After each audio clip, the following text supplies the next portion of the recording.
बारिश से भरी एक डरावनी रात थी। पूरा जंगल अंधेरे और बिजली की कड़क के बीच सहमा हुआ सा लग रहा था।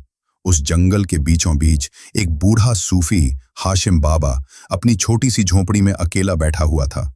तकरीबन 65 साल का हाशिम बाबा वर्षों से उसी जंगल में अल्लाह की इबादत करते हुए एकांत जीवन बिता रहा था। बाहर तेज हवाएं चल रही थीं, मूसलधार बारिश हो रही थी और आसमान में रह रहकर बिजली चमक रही थी। हाशिम बाबा ने अपनी झोंपड़ी का दरवाजा बंद कर रखा था और छोटी सी चटाई पर बैठकर तस्बीह फेर रहा था कि तभी अचानक दरवाजे पर जोर की दस्तक हुई। हाशिम बाबा चौंक गया। इस सुनसान जंगल में, वो भी इतनी रात गए, आखिर कौन हो सकता है? कुछ पल रुकने के बाद उसने दरवाजा खोला। सामने एक नौजवान लड़की खड़ी थी, बारिश से पूरी तरह भीगी हुई, कांपती और घबराई हुई। लड़की की उम्र कोई 22-23 साल रही होगी।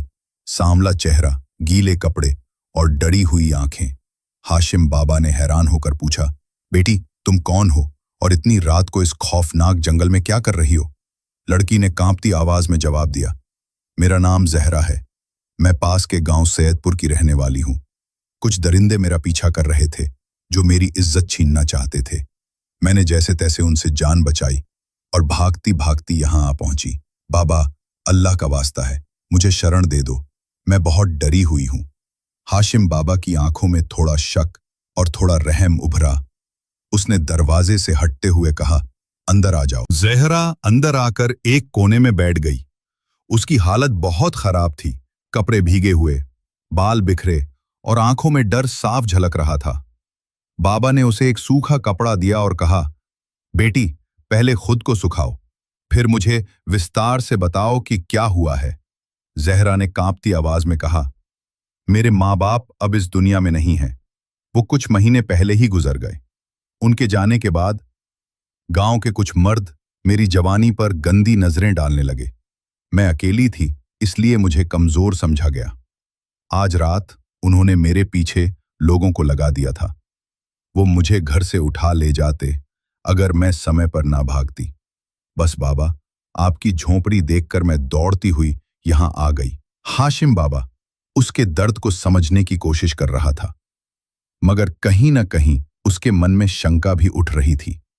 वो सोच रहा था, क्या ये लड़की वाकई पीड़ित है या इसका कोई और मकसद है? बाबा ने उसके लिए आग के पास एक चटाई बिछा दी और कहा, यहां बैठो, अल्लाह पर भरोसा रखो, सब ठीक होगा। झोंपड़ी में सिर्फ एक मिट्टी का दिया जल रहा था, जिसकी हल्की रोशनी दोनों के चेहरों पर पड़ रही थी। बाहर बारिश अब और भी तेज हो गई थी। झरक होते हुए बोली, बाबा क्या मैं आज रात यहीं रुक सकती हूं? मैं सुबह होते ही निकल जाऊंगी। हाशिम बाबा थोड़ा सोच में पड़ा, मगर फिर खुद को समझाकर बोला, ठीक है बेटी, आज की रात यहां रुक जाओ, अल्लाह की पनाह में हो। जरा चटाई पर लेट गई, लेकिन उसकी आंखों में अब भी बेचैनी थी। वहीं हाशिम बाबा का दिल कुछ अजीब सा महसूस कर रहा था। उम्र भले ही ढल चुकी थी, मगर मन तो इंसान का ही था। उसने खुद को बार बार समझाया, यह एक इम्तिहान है।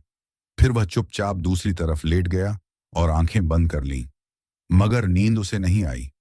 रह रहकर उसके अंदर की हलचल बढ़ती जा रही थी। वही रहस्यमयी लड़की, वही अजनबी माहौल और एक पुराना सूफी जो अब अपनी ही भावनाओं से जूझ रहा था। यह रात कोई साधारण रात नहीं थी।